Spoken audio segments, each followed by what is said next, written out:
Hello friends, welcome to LTX classes. So friends, let us start the discussion. Before that there was a small announcement. మన యొక్క flagship UPSC infinity course ఇప్పుడు మీకు live plus recorded classes available ఉంటాయి. So దీంట్లో మనకి GS prelims plus mains cover అవుతుంది, NCERT foundation, current affairs, CSAT, prelims test series, mains answer writing ఇవన్నీ కూడా కవర్ అవుతాయండి మనకి. సో దీని యొక్క ఫీ మనం ఛార్జ్ చేసేటువంటిది 60,000 రూపీస్. సో దీన్ని మీరు ఈఎంఐ 5,000 పర్ మంత్గా కూడా మీరు పే చేసుకోవచ్చు. ఇది మీకు లైఫ్ టైం వ్యాలిడిటీ తోటి వస్తుంది. ఇక్కడ స్క్రీన్ మీద కనిపించే నెంబర్కి మీరు కాల్ చేస్తే మీకు ఏ విధమైన డౌట్స్ ఉన్నా కూడా మీరు క్లారిఫై చేసుకోవచ్చు. అండ్ అలాగే మన యొక్క యాప్ ఎల్టీఎక్స్ క్లాసెస్ని సో మీరు డౌన్లోడ్ కూడా చేసుకోండి. Yes friends, that's it. Let's start the discussion. Hello friends, welcome to 6th May daily Hindu news analysis. ఈ వీడియోలో మనము 6th మే హిందూ న్యూస్ పేపర్లో పబ్లిష్ అయిన ఇంపార్టెంట్ ఆర్టికల్స్ని మనం డిస్కస్ చేద్దామండి. Let us start the discussion. So friends, before that ఒకవేళ మీకు ఈ క్లాస్కి సంబంధించినటువంటి పీడిఎఫ్ కనుక కావాలనుకుంటే కనుక మన యొక్క ఎల్టీఎక్స్ ఐఏఎస్ టెలిగ్రామ్ ఛానల్లో మీకు అవైలబుల్గా ఉంది. మీరు అక్కడి నుంచి అయితే కనుక దీనిని డౌన్లోడ్ చేసుకోవచ్చు. You can scan here. And similarly మనకి ఏంటంటే కనుక so recently we have launched something called as integrated test series plus mentorship for UPSC అనేటువంటిది లాంచ్ చేశాము.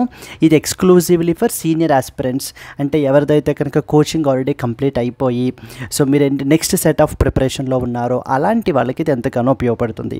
ఇక్కడ మీకు prelims test series, mains answer writing, mains test series అనేటువంటివి ఉంటాయి. And not only that, most importantly personal mentorship by Suresh sir అనేటువంటిది మీకు provide చేయబడుతుంది. So fee మీకు దీనికి ఛార్జ్ చేసేటువంటి fee 50,000 rupees, EMI 5,000 rupees per మంత్గా కూడా మీరు పే చేసుకోవచ్చు.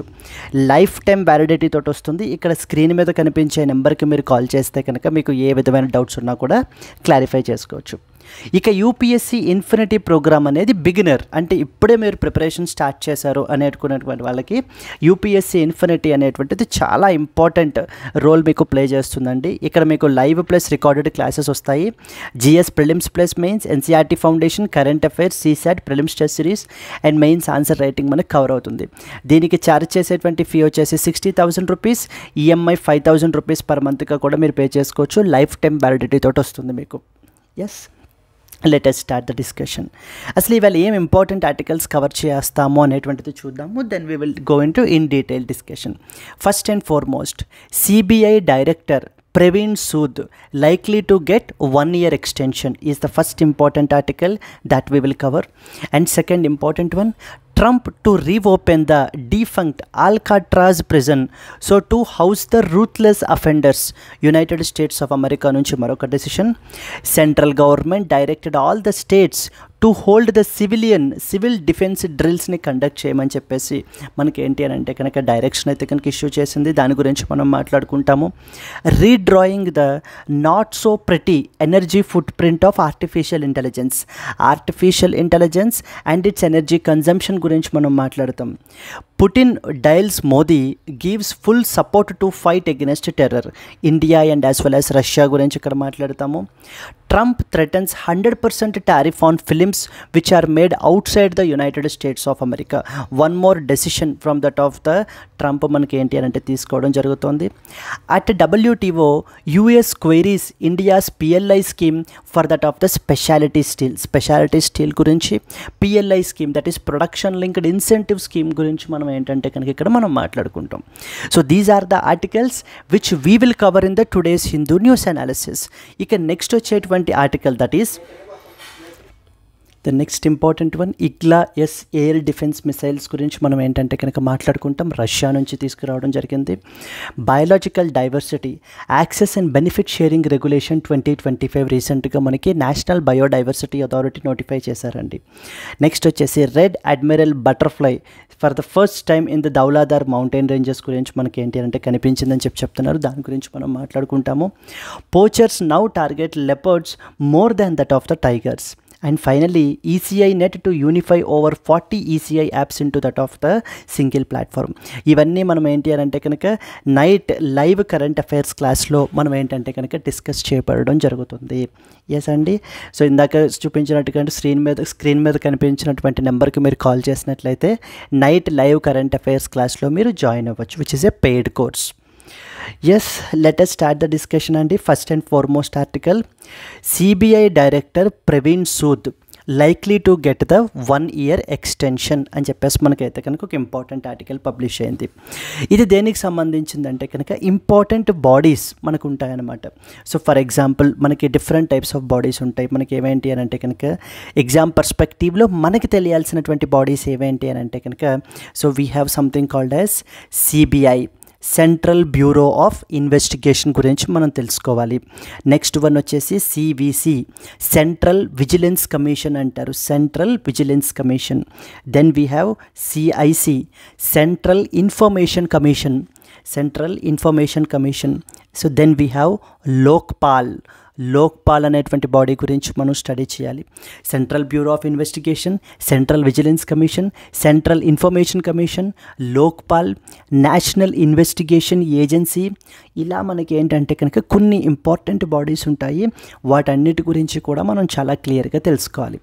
ఇప్పుడు ఈవేళ ఆర్టికల్లో మనకి ఏంటంటే కనుక సిబిఐ గురించి పబ్లిష్ అయింది, which is central bureau of investigation. ఆ పేరులోనే ఉంది కదా. సెంట్రల్ బ్యూరో ఆఫ్ ఇన్వెస్టిగేషన్ అనేటువంటి బాడీ గురించి మనం మాట్లాడుకున్నప్పుడు it is the India's premier investigating agency అండి. అరౌండ్ 7 డివిజన్స్ ఉంటాయి. So it is a premier investigating agency in our country. CBI enquiry అనేటువంటిది ఆర్డర్ చేశారు, లేకపోతే కేసు సిబిఐకి హ్యాండ్ ఓవర్ చేయండి అంటూ మీరు మాటలు వినే ఉంటారు సోషల్ మీడియాలో కానీ, లేకపోతే కనుక మీరు న్యూస్ పేపర్స్ చదివేటప్పుడు కూడాను. ఈ సెంట్రల్ బ్యూరో ఆఫ్ ఇన్వెస్టిగేషన్ అనేటువంటిది మనకి ఏంటంటే కనుక ఫస్ట్ అండ్ ఫార్మోస్ట్ క్వశ్చన్ మనకు తెలియాల్సినటువంటిది, సిబిఐ అనేది కాన్స్టిట్యూషనల్ బాడీనా లేకపోతే స్టాట్యూటరీ బాడీనా అని చెప్పేసి మనకు అడుగుతూ ఉంటారు. సెంట్రల్ బ్యూరో ఆఫ్ ఇన్వెస్టిగేషన్ అనేటువంటిది అటు కాన్స్టిట్యూషనల్ కాదు, ఇటు స్టాట్యూటరీ కూడా కాదండి. కాన్స్టిట్యూషనల్ బాడీ కాదు అండ్ అలాగనే స్టాట్యూటరీ బాడీ కూడా కాదు. వీళ్ళు మనకి ఏంటంటే పవర్ని ఎక్కడి నుంచి తీసుకుంటారు అని అంటే కనుక డిరైవ్స్ ద పవర్. ఒక ఇంపార్టెంట్ చట్టం ఉంది, that is Delhi special police establishment act అని ఉంది మనకి. Special police establishment act, Delhi special police establishment act 1946 అని చెప్పేసి మనకి లెజిస్లేషన్ ఉంది. దాని నుంచి సిబిఐ వాళ్ళు పవర్స్ అనేటువంటివి తీసుకుంటారు. డిఫరెంట్ టైప్స్ ఆఫ్ అఫెన్సెస్ని ఇన్వెస్టిగేట్ చేస్తారు. For example corruption related offences కానివ్వండి, లేకపోతే మనకి ఏంటి అంటే high level offences like for example even murder, ఇవి కూడా మనకి ఏంటి అంటే కనుక ఇన్వెస్టిగేట్ చేస్తుంది. ఏవైనా సీరియస్ ఎకనామిక్ అఫెన్సెస్ ఉంటే కనుక వాటి రిలేటెడ్ కూడా మనకి ఏంటంటే సిబిఐ వాళ్ళు ఎంక్వైరీ చేస్తారు. సిబిఐకి సంబంధించి it is headed by that of the director, CBI director అంటారు. రీసెంట్గా మనకి సిబిఐ డైరెక్టర్ని ఎవరు అపాయింట్ చేస్తారు అని అంటే కనుక CCA, which is cabinet committee on appointments. Cabinet committee on appointments వాళ్ళు మనకి ఏంటంటే కనుక సో సిసిఏ అంటే cabinet committee of appointments will do the high level appointments అండి. So cabinet committee of appointments అనేది మనకి ఏం చేస్తుంది అని అంటే కనుక ఇలా హై లెవెల్ అపాయింట్మెంట్స్ చేస్తుంది. For example national security adviser, principal scientific adviser, ఇలా హై లెవెల్ పొజిషన్స్ని అపాయింట్ చేసేటువంటి కమిటీయే cabinet committee of appointments. So please try to comment who is the chairperson for that of the cabinet committee of appointments chairperson ఎవరు and ఎంతమంది ఉంటారు ఈ కమిటీలో అనేటువంటిది అయితే కనుక కమెంట్ అయితే కనుక చేయండి. మూవింగ్ ఫార్వర్డ్ ఫర్దర్, ఇప్పుడు మనకి ఏమర్థమైంది, డైరెక్టర్ ఆఫ్ సిబిఐని క్యాబినెట్ కమిటీ ఆఫ్ అపాయింట్మెంట్స్ మనకి అపాయింట్ చేస్తుంది అని అర్థమైంది. ఈ cabinet committee of appointments upon the recommendations from that of the select committee. So there is a 3-member select committee which will recommend to that of the cabinet committee of appointments and then cabinet committee of appointments will take the final decision. మనకి ఇక్కడ select కమిటీలో మనకి ఎవరెవరు ఉంటారు అని అంటే కనుక 3-member committee అండి. First of all prime minister ఉంటారు. సెలెక్ట్ కమిటీలో 3 మెంబర్స్ ఉంటారు. మొదటిది ప్రైమ్ మినిస్టర్ ఉంటారు. రెండవది వచ్చేసి మనకి ఏంటి అని అంటే కనుక CJI, second important is CJI, chief justice of India. And finally the third one వచ్చేసి మనకి ఏంటంటే కనుక LOP, leader of opposition in Lok Sabha. ఈ 3 పీపుల్ కూడా మనకి ఏంటంటే they are all part of the select committee అండి. సెలెక్ట్ కమిటీలో మొత్తం 3 ఉంటారు, prime minister, chief justice of India, leader of opposition. ఇక్కడ మనకి రకరకాల క్వశ్చన్స్ అడుగుతూ ఉంటారు. కన్సిడర్ ద ఫాలోయింగ్ అని చెప్పేసి ఇచ్చి prime minister, chief justice of India, leader of opposition, union home minister, ఇలా రకరకాల ఆప్షన్స్ ఇచ్చి how many of the above members are part of the select committee అని అడుగుతుంటారు మనకి క్వశ్చన్. అక్కడ మీకు క్లియర్గా అర్థం కావాలి, prime minister, chief justice of India and leader of opposition is the మనకి 3 మెంబర్ కమిటీ. ఎస్, ఇలాగనే మనకి ఏంటంటే ఇంకొన్ని బాడీస్ ఉన్నాయండి. For example NHRC. ఎన్హెచ్ఆర్సి అనేటువంటి బాడీకి కూడా మనకి ఏంటంటే కనుక ఒక సెలెక్ట్ కమిటీ ఉంటుంది. It's a 6 member select committee ఉంటుందన్నమాట. వాళ్ళు మనకి ఏం చేస్తారు అని అంటే కనుక రికమెండ్ చేస్తారు ఎవరిని chairperson and as well as the మెంబర్స్గా మనకి అపాయింట్ చేయాలి అని చెప్పేసి వాళ్ళు మనకి రికమెండ్ చేయబడడం జరుగుతుంది. And most recently there is one more thing called as election commission of India. Election commission of India కూడా మనకి 3 మెంబర్ కమిటీ కదా. ఎవరెవరు ఉంటారు 3 మెంబర్ కమిటీలో? ప్రైమ్ మినిస్టర్, నెక్స్ట్ వచ్చేసి మనకి ఏంటి అని అంటే కనుక you have the LOP which is leader of opposition LOP, and union cabinet minister nominated by that of the prime minister. So that is about union cabinet minister nominated by prime minister. వీళ్ళ 3 కలిపి మనకి election commission of India యొక్క chief election కమిషనర్స్ని మనకి ఏంటి అని అంటే కనుక సెలెక్ట్ చేయబడడం జరుగుతుంది. ఇక్కడ ఎగ్జామ్ పర్స్పెక్టివ్లో ఎలక్షన్ కమిషన్ ఆఫ్ ఇండియా యొక్క సెలెక్ట్ కమిటీ గురించి తెలియాలి, నేషనల్ హ్యూమన్ రైట్స్ కమిషన్కి సంబంధించినటువంటి సెలెక్ట్ కమిటీ గురించి తెలియాలి, CBI central bureau of investigation యొక్క సెలెక్ట్ కమిటీ గురించి, అండ్ అలాగనే మరొక బాడీ కూడా ఉంటుంది లోక్పాల్కి కూడా మనకు ఒక సెలెక్ట్ కమిటీ ఉంటుంది. ఆ మెంబర్స్ మనకి ఏంటి అని అంటే కనుక రికమెండ్ చేస్తారండి. నౌ ఎగ్జామ్ ఇంకా ఏంటంటే రీసెంట్గా న్యూస్లో ఏముందంటే సిఏజీ కంట్రోలర్ అండ్ ఆడిటర్ జనరల్లో కూడా రీసెంట్గా న్యూస్లోకి వచ్చింది. అంటే దీనికి సంబంధించి సుప్రీంకోర్టులో పిటిషన్ వేశారు. ఏమని?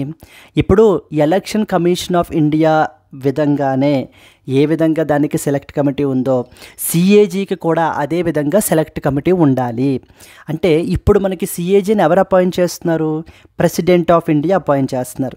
Upon the recommendations from that of the prime minister and the other council of ministers recommendation ద్వారా మనకి ప్రెసిడెంట్ సిఏజీని అపాయింట్ చేయడం జరుగుతుందండి. ఇక్కడ ఓన్లీ కంప్లీట్లీ గవర్నమెంట్ డామినేటెడ్ అయిపోయింది. ఒక ఇండిపెండెంట్ కమిటీ ఉండాలి సిఏజీ అపాయింట్మెంట్ విషయంలో కూడా అని చెప్పేసి మనకి ఏంటి అని అంటే కనుక సిఏజీని దానికి సంబంధించి కూడా మనకి న్యూస్లో ఉంది. ఫైనల్లీ కమింగ్ బ్యాక్, సిబిఐ అనేది కాన్స్టిట్యూషనల్ బాడీయా స్టాట్యుటరీ బాడీయా? రెండూ కాదు. It is neither A constitutional body Nar A statutory body. ఇది ఒక రిజల్యూషన్ ద్వారా మనకి ఏంటి అని అంటే కనుక ఎస్టాబ్లిష్ చేయబడ్డ బాడీ. వీళ్ళు ఏం చేస్తారు? వీళ్ళ యొక్క పవర్స్ని Delhi special police establishment act అనేటువంటి చట్టం ద్వారా పవర్స్ని వీళ్ళు డిరైవ్ చేసుకుంటారనమాట. ఇంకా మరికొన్ని పాయింట్స్ మనం ముందుకెళ్ళే కొద్దీ పాయింట్స్ చదువుతూ అది మనం అక్కడ అర్థం చేసుకుందాము. CBI director Praveen Sood likely to get 1 year extension. ఇప్పుడు ఇందాకేనే అనుకున్నాం ఏమనంటే డైరెక్టర్ని ఎవరు అపాయింట్ చేస్తారు, ఎవరు సెలెక్ట్ చేస్తారు? 3 మెంబర్ కమిటీ కదా. 3 మెంబర్ కమిటీలో ఎవరెవరంటే ఒక్కసారి రివైజ్ చేసుకోండి. మొదటిది ప్రైమ్ మినిస్టరు, రెండోది వచ్చేసి లీడర్ ఆఫ్ అపోజిషను, మూడోది వచ్చేసి chief justice of India. Yes, ఇప్పుడు ఈ 3 మెంబర్స్ కూడా అంటే prime minister Narendra Modi and as well as the chief justice of India Sanjiv Khanna and the third one మనకి leader of opposition Rahul Gandhi. వీళ్ళ 3 కలిసి మనకి రీసెంట్గా మీటింగ్ అయితే కనుక జరిగింది. నెక్స్ట్ సిబిఐ డైరెక్టర్ని ఎవరిని అయితే అపాయింట్ చేయాలి అని చెప్పేసి, కానీ ఎటువంటి కన్సెన్సస్ అంటే ఒక కామన్ అగ్రిమెంట్కి రీచ్ అవ్వలేకపోయారనమాట ఎవరిని అపాయింట్ చేయాలి అని. అందుకనే మేబీ ప్రస్తుతం మనకి వర్కింగ్లో ఉన్నటువంటి ప్రస్తుతం ఉన్న సిబిఐ డైరెక్టర్ ప్రవీణ్ సూద్కే ఇంకొక 1 year ఎక్స్టెన్షన్ అనేటువంటిది ఇచ్చేటువంటి పరిస్థితులు ఉన్నాయి, అలా అవకాశాలు ఉన్నాయి, సిచ్యువేషన్ అలా ఉంది. Likely to get 1 year extension అంటూ మనకైతే కనుక ఆర్టికల్ పబ్లిష్ అయింది. Clear? Let us move forward further. Because of due to the lack of consensus among the high-level selection committee, CBI Director Praveen Sood is likely to receive a 1-year extension as per the provisions under the DSPE Act. అంటే అర్థం ఏంటండి, so the Delhi special police establishment act అని చెప్పేసి మనకి ఏంటి అంటే కనుక అర్థం. మనకి సెలక్షన్ ప్యానెల్లో ఎవరెవరు ఉన్నారు? Most recently headed by the prime minister Narendra Modi and the chief justice of India which is Sanjiv Khanna and leader of opposition Rahul Gandhi. వీళ్ళ ముగ్గురు మనకి ఏంటి అని అంటే కనుక they met together to decide on the new CBI director. But కానీ టాక్స్ అనేటువంటివి ఇన్కన్క్లూజివ్గానే అయిపోయాయి, ఎటువంటి అగ్రిమెంట్కి మనకి రీచ్ అవ్వలేకపోయారు అని చెప్పేసి మనకైతే కనుక చెప్తున్నారు. ప్రస్తుతం Delhi special police establishment act law ప్రకారంగా ఉన్నటువంటి పర్సన్ యొక్క టెన్యూర్ని మనం ఏంటంటే కనుక జనరల్లీ టర్మ్ వచ్చేసి మనకి 2 years ఉంటుంది, which can even be extended to 5 years. But కానీ వన్స్ 1 year మాత్రమే మనకి ఎక్స్టెండ్ చేయాలి. As per the law and incumbent CBI అంటే ప్రస్తుతం ఉన్నటువంటి సిబిఐ డైరెక్టర్ అనడాన్ని ఇన్కంబెంట్ అంటారు, can receive an extension of up to 1 year. So now Praveen Sood, who is an IPS officer, 1986 batch IPS officer, assumed the office in 2023. Now you are expected to know about CBI, central bureau of investigation గురించి exam పర్స్పెక్టివ్లో మనకి ఏం తెలియాలి? World War II మనకి ఆ టైంలో మనకి ఏంటి అని అంటే కనుక ఒక స్పెషల్ పోలీస్ ఎస్టాబ్లిష్మెంట్గా 1941లో మనకి ఎస్టాబ్లిష్ చేయబడడం జరిగింది. అంటే అక్కడ ఉండేటువంటి ఆ మెంబర్స్ యొక్కలో కరప్షన్ రిలేటెడ్ కేసెస్ని వాటి గురించి ఇన్వెస్టిగేట్ చేయడం గురించి దాని గురించి. ఆ తర్వాత 1963లో మినిస్ట్రీ ఆఫ్ హోమ్ అఫైర్స్ నుంచి ఒక రెజల్యూషన్ ద్వారా మనకి ఏంటంటే కనుక సిబిఐ అనేటువంటి సంస్థ మనకి ఫార్మ్ అయిందండి. It is formalised as the CBI in the year 1963 upon the recommendations of the Santhanam committee's recommendations. So Santhanam committee యొక్క రికమెండేషన్స్ ద్వారా మనకు ఒక రెజల్యూషన్ ద్వారా మనకి ఏంటంటే కనుక 1963లో సిబిఐని ఎస్టాబ్లిష్ చేయబడడం జరిగింది.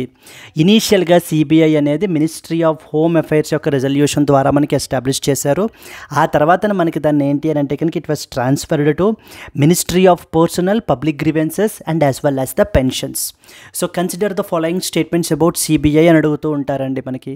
It is a statutory body అని ఇస్తుంటారు, లేకపోతే it is a constitutional body అని అంటారు, లేకపోతే మనకి స్వరణ్ సింగ్ కమిటీ రికమెండేషన్స్ ద్వారా ఎస్టాబ్లిష్ అయిందంటుంటారు. ఇవి మనకి ఏంటంటే రాంగ్ స్టేట్మెంట్స్. సంతానం committee which is associated with prevention of corruption గురించి మనకి కాన్స్టిట్యూట్ చేయబడింది ఆ కమిటీ. ఆ కమిటీ యొక్క రికమెండేషన్స్ ద్వారా మనకి సిబిఐని ఎస్టాబ్లిష్ చేశారు. So then it is established via Delhi Special Police Establishment Act. It is not a constitutional body nor even a statutory body కూడా కాదు. వీళ్ళు వాళ్ళ యొక్క పవర్ ఎవరి దగ్గర నుంచి డిరైవ్ చేసుకుంటారు? ఢిల్లీ స్పెషల్ పోలీస్ ఎస్టాబ్లిష్మెంట్ అనేటువంటి చట్టం నుంచి మనకి ఏంటంటే వీళ్ళు పవర్స్ అనేటువంటివి డిరైవ్ చేసుకోవడం జరుగుతుంది.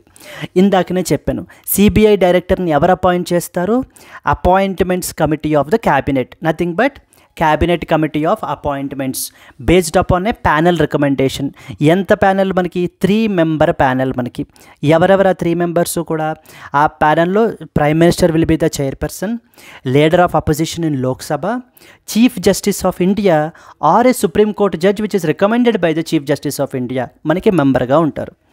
అంటే ఏం కాదండి, ఈ 3 members ఉన్నారా? Prime minister, leader of opposition in Lok Sabha, chief justice of India or a supreme court judge, మనకి 3 members కూడా కలిపి నెక్స్ట్ చైర్పర్సన్ని, నెక్స్ట్ డైరెక్టర్ని ఎవరిని అపాయింట్ చేయాలి అని క్యాబినెట్ కమిటీ ఆఫ్ అపాయింట్మెంట్స్కి మనకి రికమెండ్ చేస్తారు. అది వీళ్ళ పని, సెలెక్ట్ కమిటీ యొక్క పని మనకి. అండ్ మనకి ఇక్కడ ఎగ్జామ్ పర్స్పెక్టివ్లో మనకి ఎలా అడుగుతారంటే సిబిఐ యొక్క సెలెక్ట్ కమిటీలో ఎవరెవరు మెంబర్స్ అనేటువంటి క్వశ్చన్స్ అడుగుతుంటారు మనకి. So that is prime minister is the chairperson for that committee, leader of opposition, chief justice of India.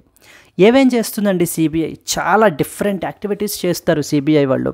For example corruption related cases చూస్తారు, economic offences, serious economic offences జరుగుతుంటాయి కదా, అలాంటి cases, any other serious crimes like for example murder, ఇలాంటి cases కూడా మనకి ఏంటంటే CBI enquiry చేస్తూ ఉంటుంది. నాట్ ఓన్లీ దాట్, మన యొక్క కంట్రీని రిప్రజెంట్ చేసేటువంటిది, ఇంటర్పాల్ దగ్గర రిప్రజెంట్ చేసేది కూడా మనకి ఏంటి అని అంటే కనుక సిబిఐ రిప్రజెంట్ చేస్తుందండి. ఇంటర్పాల్, ఇంటర్నేషనల్ పోలీస్ ఆర్గనైజేషన్ అంటాం కదా, అక్కడ కూడా మనకి ఏంటి అని అంటే కనుక రిప్రజెంట్ చేయబడడం జరుగుతుంది. ఇక్కడ కరెంట్ అఫైర్స్కి సంబంధించి ఇంకొక పాయింట్ మీకు తెలియాలి ఏంటంటే something something called as Bharatpol అని చెప్పి తీసుకుని వచ్చారు. భారత్ పోల్. ఈ భారత్ పోల్ అనేటువంటిది మనకి ఏంటి అని అంటే కనుక ఇంటర్పోల్ తోటి ఇంకా ఎఫెక్టివ్గా ఇంటిగ్రేట్ చేయడం గురించి మన సెంట్రల్ బ్యూరో ఆఫ్ ఇన్వెస్టిగేషన్ వాళ్ళు డెవలప్ చేసినటువంటిదే ఈ యొక్క భారత్ పోల్ అనేటువంటిది. మనకి ఎగ్జామ్ పర్స్పెక్టివ్లో ఎలా అడుగుతారంటే consider the following statements about Bharatpol అని అడుగుతారు, లేకపోతే మనకి సిబిఐ కాంపోజిషన్ గురించి అడుగుతారు. Anything can be a potential question. Not only this, ఇవే కాకుండా స్టేట్ గవర్నమెంట్స్ రిఫర్ చేయొచ్చు సిబిఐకి కేసెస్ని, సుప్రీంకోర్టు రిఫర్ చేయొచ్చు, హైకోర్ట్స్కి రిఫర్ చేయొచ్చు, వాళ్ళు రిఫర్ చేయొచ్చు. ఇలా వాళ్ళు రిఫర్ చేసినటువంటి కేసెస్ని కూడా మనకి ఏంటంటే సిబిఐ అనేటువంటిది ఆ కేసెస్ని టేకప్ చేస్తుంది. సిబిఐ గురించి తెలుసుకున్నప్పుడు ఖచ్చితంగా తెలియాల్సింది ఏంటంటే there is something called as general consent అంటారు. జనరల్ కన్సెంట్ ఎగ్జామ్ పర్స్పెక్టివ్లో ఎలా అడుగుతారు? General consent principle is often seen recently in the news, it is associated with which organisation అని అడుగుతారండి మనకి. Like for example CBI, central bureau of investigation, central vigilance commission, central information commission, Lokpal ఎవరికి సంబంధించింది అని అడుగుతూ ఉంటారు మనకి. ఇప్పుడు జనరల్ కన్సెంట్ అనేటువంటిది సిబిఐకి సంబంధించింది. జనరల్ కన్సెంట్ అంటే అర్థం ఏంటి? జనరల్ కన్సెంట్ అంటే అర్థం ఏంటంటే ఇప్పుడు సిబిఐకి డెడికేటెడ్గా ఏదైనా ఒక లెజిస్లేషన్ ఉందా అంటే సిబిఐ యాక్ట్ అని ఏమైనా ఉందా? ఏం లేదు. వీళ్ళు ఎక్కడి నుంచి పవర్స్ డిరైవ్ చేసుకుంటారు? Delhi special police establishment act నుంచి మనకి పవర్స్ అనేటువంటివి డిరైవ్ చేసుకుంటారు. ఆ పాయింట్ మీకు అయితే కనుక ఐడియా ఉంది. ఇప్పుడు మీకు అర్థం కావాల్సిన విషయం నెక్స్ట్ పాయింట్ ఏంటంటే ఇప్పుడు ఏదైనా పర్టికులర్ స్టేట్లో మనకి ఏదైనా ఒక కేసుని టేకప్ చేయాలి అని అంటే సిబిఐ డైరెక్ట్గా వెళ్ళి ఆ కేసుని టేకప్ చేసేయలేదు. So it has to first of all obtain the permission from that concerned state government. ఆ కన్సర్న్డ్ స్టేట్ గవర్నమెంట్ నుంచి ముందు రిటర్న్ పర్మిషన్ తీసుకోవాలి. అంటే ముందు రిక్వెస్ట్ చేయాలన్నమాట. మీ పలానా స్టేట్లో ఈ యొక్క కేసుకి సంబంధించి మనకి ఏంటంటే ఈ అఫెన్స్ జరిగింది, ఆ అఫెన్స్ని మేము ఇన్వెస్టిగేట్ చేయాలి అని అనుకుంటున్నాము, కాబట్టి వి రిక్వైర్ యువర్ కన్సెంట్ అని మనకి ఏంటి అని అంటే కనుక సిబిఐ రిక్వెస్ట్ చేయాలి. మనకి ఏంటంటే ఆ పర్టికులర్ గవర్నమెంట్ ఎప్పుడైతే అప్రూవల్ ఇస్తుందో అంటే కన్సెంట్ ఇస్తుందో అప్పుడు మాత్రమే సిబిఐ మనకి ఎంక్వైరీ అయితే చేస్తుందండి. కానీ ఇలా ప్రతి కేసుకి ఆ పలానా స్టేట్ గవర్నమెంట్కి వెళ్ళటం, ఆ స్టేట్ గవర్నమెంట్ని రిక్వెస్ట్ చేయటం, బాబు మాకు పర్మిషన్ ఇవ్వండి ఈ కేసు గురించి చూస్తాం, ఫర్ ఎగ్జాంపుల్ ఎక్స్ అనే కేసు గురించి చూస్తాం, లేదా వై అనే కేసు గురించి చూస్తాం, జెడ్ అనే కేసు గురించి చూస్తాం అని అన్నిసార్లు సిబిఐ గవర్నమెంట్ని రిక్వెస్ట్ చేయడం వలన ఏమవుతుందంటే అన్నెసెసరీ డిలే అనేటువంటిది మనకి వచ్చేస్తుంది. ఇలా ఉండకూడదు. సిబిఐ యొక్క ఫంక్షనింగ్ అనేది స్మూత్గా ఉండాలి అని కొన్ని స్టేట్స్ మనకి ఏం చేస్తాయంటే జనరల్ కన్సెంట్ ఇచ్చేస్తాయి. జనరల్ కన్సెంట్ అంటే ఇంక జనరల్గా యాక్సెప్టెన్స్ ఇచ్చేస్తాయి అనమాట. సరే మా స్టేట్లో ఒకవేళ ఏవైనా అఫెన్సెస్ ఇలాంటివి జరిగితే కనుక మీరు ఇన్వెస్టిగేట్ చేయాలి అని అంటే కనుక ఇంకా మమ్మల్ని పర్మిషన్ అడగాల్సిన అవసరం ఏమీ లేదు. ఈ ఫ్రీ ఫ్లోలో మీరు ఏంటంటే వచ్చి ఇన్వెస్టిగేట్ చేసుకోవచ్చు. ఎప్పుడు చేసుకోవచ్చు? జనరల్ కన్సెంట్ ఇస్తే కనుక. అంటే ఎవరిస్తారు ఈ జనరల్ కన్సెంట్ అనేది? ఆ పర్టికులర్ స్టేట్ గవర్నమెంట్ ఇస్తారు. ఎవరికి ఇస్తారు? సిబిఐకి ఇస్తారు. సిబిఐకి ఇచ్చినప్పుడు ఆ జనరల్ కన్సెంట్ ఇస్తే ఇంకా ప్రతి కేసుకి ఇప్పుడు వై అనే కేసు వచ్చింది, మళ్ళీ గవర్నమెంట్ని అప్రోచ్ అయ్యి రిక్వెస్ట్ చేసి పర్మిషన్ తీసుకోవాల్సిన అవసరం లేదు జనరల్ కన్సెంట్లో ఉన్నప్పుడు. కానీ కొన్ని స్టేట్స్ మనకి ఏం చేస్తాయంటే మనకి జనరల్ కన్సెంట్ అనేది ఇవ్వవు, స్పెసిఫిక్ కన్సెంట్ అంటాయి. అంటే ఏంటంటే జనరల్ కన్సెంట్ ఎప్పుడైతే ఇవ్వవో అలాంటి స్టేట్స్కి ప్రతి కేసు బై కేసు వెళ్ళి పర్మిషన్ తీసుకోవాలి, కన్సెంట్ తీసుకోవాలి. కన్సెంట్ తీసుకున్నాకనే ఆ పలానా కేసుని అక్కడ ఇన్వెస్టిగేట్ చేయాలి. మీకు అర్థమైంది కదండి? అంటే సిబిఐకి ఆ జ్యూరిస్డిక్షన్ అనేటువంటిది లేదు. డైరెక్ట్గా వెళ్ళిపోయి ఆ కేసెస్ని ఇన్వెస్టిగేట్ చేసేటువంటి పవర్ లేదు. ఆ కన్సర్న్డ్ స్టేట్ గవర్నమెంట్ కన్సెంట్ తీసుకోవాలి. సో కాబట్టి కొన్ని స్టేట్స్ మనకి ఏం చేస్తాయి? జనరల్ కన్సెంట్ ఇచ్చేస్తాయి. సరే ఓకే క్యారీ అవుట్ చేసుకోండి మీ ఇన్వెస్టిగేషన్స్ అవి కూడా అని కొన్ని స్టేట్స్ ఇచ్చేస్తాయి. కానీ కొన్ని స్టేట్స్ ఉంటాయి సెంట్రల్ గవర్నమెంట్కి కొంత వ్యతిరేకంగా ఉన్నటువంటి కేసెస్, అంటే ఆపోజిట్ పార్టీ ఉన్నటువంటివి. ఫర్ ఎగ్జాంపుల్ వెస్ట్ బెంగాల్ కానీ ఇలాంటి స్టేట్స్ మనకి ఏం చేస్తాయంటే జనరల్ కన్సెంట్ ఇవ్వవు. అలాంటప్పుడు అక్కడ ఏం చేయాలి? ఇప్పుడు వెస్ట్ బెంగాల్ గవర్నమెంట్తో ప్రతి కేస్ బై కేసు వెళ్ళి అడిగి కన్సెంట్ తీసుకుని అప్పుడు మాత్రమే ఇన్వెస్టిగేట్ చేయాలండి. ఇక్కడ ఎగ్జామ్లో మనకి ఎలా అడుగుతారు? General consent principle is often seen recently in the news, it is associated with which organisation అడుగుతుంటారు. కళ్ళు మూసుకుని ఆన్సర్ చేయొచ్చు, సిబిఐ అని చెప్పేసి. Fine. Now another important thing ఏంటంటే, రీసెంట్గా మనకి వెస్ట్ బెంగాల్ గవర్నమెంట్ సుప్రీంకోర్టును అప్రోచ్ అయ్యారు. సుప్రీంకోర్టును అప్రోచ్ అయ్యి అక్కడ కేసు ఫైల్ చేశారనమాట. ఏమని? ఇప్పుడు సిబిఐ ఇప్పుడు west Bengal government general consent ఇచ్చిందా? లేదు, జనరల్ కన్సెంట్ లేదనమాట, వెస్ట్ బెంగాల్ ఇవ్వలేదు. కానీ ఇప్పుడు వెస్ట్ బెంగాల్ గవర్నమెంట్ ఏమంటుందంటే, సిబిఐ వాళ్ళు మమ్మల్ని అడిగి కన్సెంట్ తీసుకోకుండా వచ్చి వాళ్ళ ఇష్టానుసారం వాళ్ళ ఇన్వెస్టిగేషన్స్ వాళ్ళు చేసుకుంటున్నారు, ఢిల్లీ స్పెషల్ పోలీస్ ఎస్టాబ్లిష్మెంట్ యాక్ట్ని వైలేట్ చేస్తున్నారు. ఎందుకంటే మమ్మల్ని కదా అడిగి కన్సెంట్ తీసుకుని చేయాల్సింది. అలా మమ్మల్ని అడగకుండా మేము జనరల్ కన్సెంట్ కూడా ఇవ్వకపోయినా కూడా వచ్చి మమ్మల్ని ఎటువంటి కన్సెంట్ తీసుకోకుండా చేస్తున్నారు.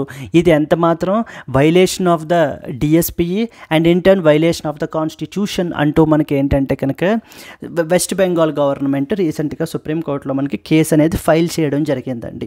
సో దిస్ ఈజ్ వాట్, ఈ విధంగా మనకి ఏంటంటే కనుక ఇష్యూస్ ఎలా ఉన్నాయి అనేది మనకు తెలియాలి. ఇక్కడ రాసాను చూడండి, జనరల్ కన్సెంట్ అంటే ఏంటి? It will allow the CBI to function in a state without any repeated permissions. ప్రతి కేసు బై కేసు పర్మిషన్ తీసుకోవాల్సినటువంటి అవసరం లేదు. ఒకవేళ జనరల్ కన్సెంట్ లేదనుకోండి, so then it is required when general consent is withdrawn slowing the investigations. Specific consent అనేటువంటిది case by case permission తీసుకుని చేయాల్సినటువంటి పరిస్థితి మనకి. దెన్ సిబిఐతో చాలా ఈ ఛాలెంజెస్ కూడా ఉన్నాయన్నమాట. CBI is definitely one of the very good organisations, but there are certain challenges as well. First and foremost ఏంటంటే పొలిటికల్ ఇంటర్ఫీరెన్స్. సిబిఐని గవర్నమెంట్ ఏదైతే రూలింగ్ గవర్నమెంట్ ఉంటుందో ఎప్పుడూ కూడా దాన్ని ఒక టూల్గా ఉపయోగిస్తారు, అంటే దాన్ని ఒక వెపన్గా ఉపయోగిస్తూ ఉంటారు అని చెప్పేసి చాలామంది ఎక్స్పర్ట్స్ మనకి సిబిఐని క్రిటిసైజ్ చేస్తూ ఉంటారు. అంటే ఎవరినైతే ఆపోజిట్ పార్టీ వాళ్ళని మనం ఏంటి అంటే టార్గెట్ చేయాలి అని అంటే కనుక సిబిఐని మిస్యూజ్ చేస్తారు, దాన్ని ఒక వెపన్గా వాడుతూ ఉంటారు అని చెప్పేసి దీని మీద చాలా ఎక్స్పర్ట్స్ చాలా ఎలిగేషన్స్ ఉన్నాయన్నమాట. And post retirement appointments as well. So అంటే రిటైర్ అయిపోయిన తర్వాత సర్వీస్ నుంచి మరలా వాళ్ళు ఏంటి అని అంటే కనుక పోస్ట్ రిటైర్మెంట్ కూడా మనకి ఏంటి అంటే ఆ సర్వీసెస్ కూడా పొందొచ్చు. దాని మూలన ఏంటి, గవర్నమెంట్ వీళ్ళని ఇన్ఫ్లుయెన్స్ చేసేటువంటి అవకాశాలు ఎక్కువ ఉన్నాయి అంటూ సెకండ్ ఇంపార్టెంట్ క్రిటిసిజం. థర్డ్ది, సిబిఐకి కావాల్సినటువంటి సఫిషియంట్ మ్యాన్ పవర్ లేదు, and as well as the proper funding అది కూడా లేదు. దాని మూలన ఈ ఆర్గనైజేషన్ అనుకున్న విధంగా అంత ఎఫెక్టివ్గా మనకి వర్క్ చేయలేకపోతుంది అని చెప్పి మనకి ఏంటంటే కనుక థర్డ్ క్రిటిసిజం. నెక్స్ట్ వన్ వచ్చేసి ఎగ్జెంప్షన్ ఫ్రమ్ ఆర్టీఐ. ప్రతి సిటిజన్కి కూడా ఉన్న ఒక ఇంపార్టెంట్ వెపన్ ఏంటి? ఆర్టీఐ, రైట్ టు ఇన్ఫర్మేషన్ ద్వారా మనం ఏంటి అని అంటే కనుక గవర్నమెంట్ని అకౌంటబుల్ చేయొచ్చు, గవర్నమెంట్లో ట్రాన్స్పరెన్సీ అనేది పెంచవచ్చు. కానీ CBI is not purview of the RTI, therefore ఇది మనకి ట్రాన్స్పరెన్సీని నెక్స్ట్ వచ్చేసి అకౌంటబిలిటీని మనకి ఎఫెక్ట్ చేస్తుంది అని చెప్పేసి మనకి ఏంటంటే అదర్ ఇంపార్టెంట్ క్రిటిసిజం అండి.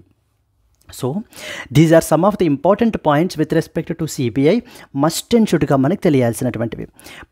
మెయిన్స్ క్వశ్చన్ ఎలా అడుగుతారు చూడండి, examine the institutional limitations and functional challenges of the CBI in light of recent controversies, suggest some reforms to enhance its autonomy and effectiveness can be a possible mains question. See the prelims question. First one, with reference to Central Bureau of Investigation, consider the following statements. Number 1 says that it was established under the Constitution of India. Okay. Number 2, it requires the consent of the state government to investigate the crimes within that state. Number 3, it functions under the Ministry of Home Affairs. What is the correct statement? And మొదటిది, it was established under the Constitution of India. Is it true? False. Because it is neither a constitutional body nor a statutory body. Second చూడండి, it requires the consent of the state government to investigate crimes within that state. Absolutely correct. సిబిఐకి jurisdiction అనేటువంటిది ఉండదు, డైరెక్ట్గా వెళ్ళి కేసెస్ని investigate చేయలేదు. ఆ state యొక్క permission అనేటువంటిది, కన్సెంట్ అనేటువంటిది తీసుకోవాలి. So this is what correct statement. Third one, it functions under the ministry of home affairs. Is it true? Wrong అండి. It functions under ministry of personnel public grievances అండర్లో మనకి work చేస్తుంది. So the answer వచ్చేసి మనకి 2 only is the answer. Moving to that of the next one, CBI is not a constitutional body. It was set up under the DSP Act. మనకి consent from the state is required under section 6 of the DSP Act. CBI functions under Ministry of Personnel, not Home Affairs. Second question చూడండి. The general consent principle which is often seen in the context of CBI refers to which of the following? General consent principle సిబిఐకి associated అయితే అంటే ఏంటి అని అడుగుతున్నారు. Number 1, automatic approval granted by supreme court for initiating the investigations against civil servants. Number 2, permission given by the president for CBI for carrying out the interstate investigations.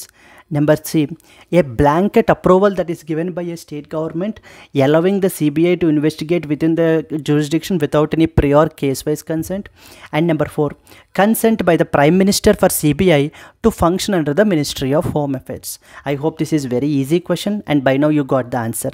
So the answer వచ్చేసి it's a blanket approval given by a state government allowing the CBI to investigate cases within its jurisdiction, prior consent, case-wise consent. So yes మీరు explanation చదవచ్చు. ఇక్కడ third one చూడండి. The general consent principle which is often seen recently in the news is associated with which of the following organisation? National investigation agency, central vigilance commission, central bureau of investigation, enforcement directorate. As simple as that, CBI, central bureau of investigation is the answer. మనకి you can read the explanation here. This is what is the first important article that you are expected to know about. And let us move on to that of the next article. Trump to reopen the defunct Alcatraz prison to house the Trump to reopen the defunct Alcatraz prison to house the ruthless offenders. Trump మనకి second టర్మ్లో వచ్చిన తరువాతన multiple decisions అనేటువంటివి, executive orders అనేటువంటివి మనకి తీసుకోవడం జరుగుతుందండి. ఇది next important other ఆర్టికల్లో మనం అయితే కనుక వాటిని కొన్ని ఇంపార్టెంట్వి మనం కవర్ చేస్తాము. అండ్ అలాగే ఇక్కడ రీసెంట్గా మనకి న్యూస్లో ఉన్నది ఏంటంటే కనుక ఆల్కట్రాజ్ ప్రిజన్ అని చెప్పేసి రీసెంట్గా మనకి న్యూయార్క్, కాలిఫోర్నియాలో ఉందన్నమాట. ఇది ఎప్పుడో మనకి 6 decades బ్యాక్ మనకి ఏంటి అని అంటే కనుక దానిని క్లోజ్ చేసేసారు. ఎందుకంటే ఆపరేషనల్ కాస్ట్స్ అవి కూడా చాలా ఎక్కువ అయిపోతున్నాయని.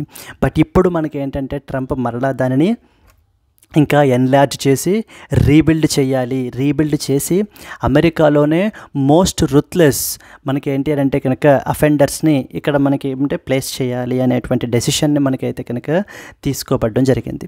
అంటే ఎగ్జామ్ పర్స్పెక్టివ్లో జనరల్గా ప్రిలిమ్స్లో అడుగుతుంటారండి ఇలాంటి క్వశ్చన్స్. ఏవైనా ఇంపార్టెంట్ ప్రెజెన్స్ కానీ లేకపోతే మనకి ఏంటంటే ఏదైనా రెఫ్యూజీ క్యాంప్స్ కానీ, ఫర్ ఎగ్జాంపుల్ బంగ్లాదేశ్లో ఒక ఇంపార్టెంట్ రెఫ్యూజీ క్యాంప్ ఉంటుందన్నమాట మనకి, కాక్స్ బజార్ అని చెప్పేసి మనకి కాక్స్ బజార్ అనేటువంటి ఒక రెఫ్యూజీ క్యాంప్ అయితే ఉంటుంది. ఎక్కడ అంటే కనుక బంగ్లాదేశ్లో. ఇక్కడ మనకి ఏంటంటే రోహింగ్యా రెఫ్యూజీస్ అనేటువంటి వాళ్ళు మనకు ఉన్నారు. రోహింగ్యా రెఫ్యూజీస్ అనేటువంటి వాళ్ళు మనకు ఉన్నారనమాట. ఇప్పుడు ఎందుకు ఇది చెప్తున్నానంటే ఇలా న్యూస్ ఐటమ్స్లో ఉన్నటువంటి ప్రెజెన్స్ కానీ లేకపోతే మనకి రెఫ్యూజీ క్యాంప్స్ కానీ లేకపోతే పోర్ట్స్ కానీ, ఇంపార్టెంట్ పోర్ట్స్ అంటే ఇంటర్నేషనల్ పర్స్పెక్టివ్లో ఆ పోర్ట్ని డిస్ట్రాయ్ చేశారంటూ ప్లేసెస్ ఇన్ న్యూస్లోనూ మనకి ఇలాంటివి మనకు అడుగుతూ ఉంటారు. ఇప్పుడు ఆల్కాట్రాజ్ ప్రిజన్ ఎక్కడుంది అని అంటే యునైటెడ్ స్టేట్స్ ఆఫ్ అమెరికాలో మనకైతే కనుక ఉంది. ఇప్పుడు రీసెంట్గా ఎందుకు న్యూస్లో ఉంది అంటే కనుక మరలా మన ట్రంప్ దీనిని రీబిల్డ్ చేసి రీఓపెన్ చేసి అమెరికాలో ఉన్న రూత్లెస్ అఫెండర్స్ని ఇక్కడ ప్లేస్ చేయాలి అని చెప్పి డెసిషన్ అయితే కనుక తీసుకోబడడం జరిగింది అని చెప్పి ఇక్కడ ఆర్టికల్లో మనకు చెప్తున్నారు. కమింగ్ టు దిస్, ఇక్కడ మనకి కాక్స్ బజార్ బంగ్లాదేశ్ ఎందుకు న్యూస్లో ఉంది? ఇక్కడ రోహింగ్యా రెఫ్యూజీస్ అనేటువంటి వాళ్ళు మనకున్నారు. ఎందుకు న్యూస్లో ఉందంటే మన యొక్క యునైటెడ్ నేషన్స్ సెక్రటరీ జనరల్ మనకి రీసెంట్గా ఈ యొక్క క్యాంప్ని సెక్రటరీ జనరల్ రీసెంట్గా మనకి ఈ యొక్క ప్లేస్ని మనకి విజిట్ చేయబడడం జరిగిందండి.